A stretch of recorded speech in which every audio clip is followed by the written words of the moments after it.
Jane in the family KPC 2 team on the mix ពេលនោះមកសម្រាប់ចិត្តថាពេលនេះបងគិតច្បាស់ហើយបងថាបែកគ្នាតែចិត្តឈឺណាស់អូនអើយឈឺដេញក៏ដោយក៏ត្រូវអូនថាខ្ជិលណាស់ជីវ៉ាចង់ប្រាប់ថាខ្ញុំស្រឡាញ់គ្នាទៀតតែស្រឡាញ់ជឿចាប់ជាងពេលគ្នា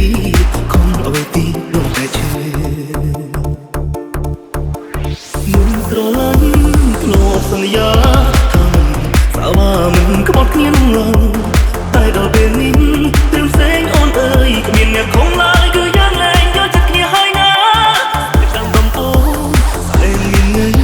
គឺស្អែកបងទុករូបអូនជាសង្សារផ្ដេចគ្រប់យ៉ាងដោព្រោះចិត្តជីវ៉ាលែងគំរាមរាជានោះសំខាន់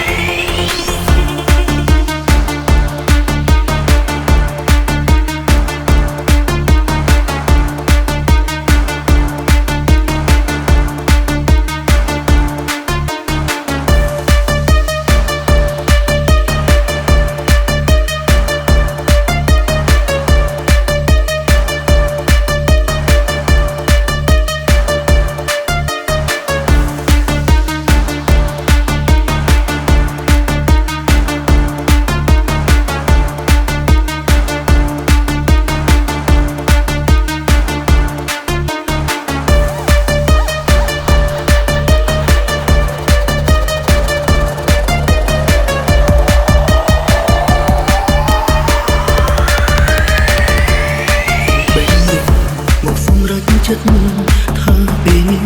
បងគិតច្បាស់ហើយបងថាបែកគ្នាតែចិត្តឈឺណាស់អូនអើយឈឺដេញក៏ដោយក៏ត្រូវចង់ប្រាប់អូនថាខ្ជិលណាស់ជីវ៉ាចង់ប្រាប់ថាខ្ញុំស្រឡាញ់គ្នាទៀតតែមិនស្រឡាញ់ឈឺចាប់ជាងពេលគ្នាខំអ្វីទីនោះតែឈឺមិនស្រឡាញ់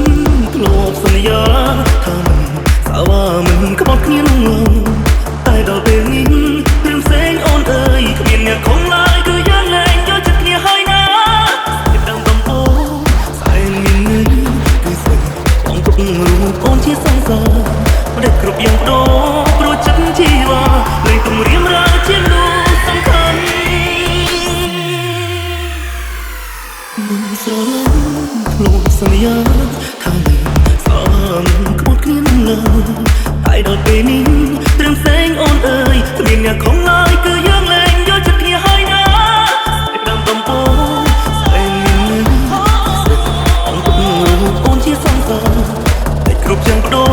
ព្រោះចិត្តជីវ៉ាលែងគំរាមរាជាមនុស្សសំខាន់តែគ្រប់យ៉ាងបដូរព្រោះចិត្តជីវ៉ាលែងគំរាមរាជាមនុស្ស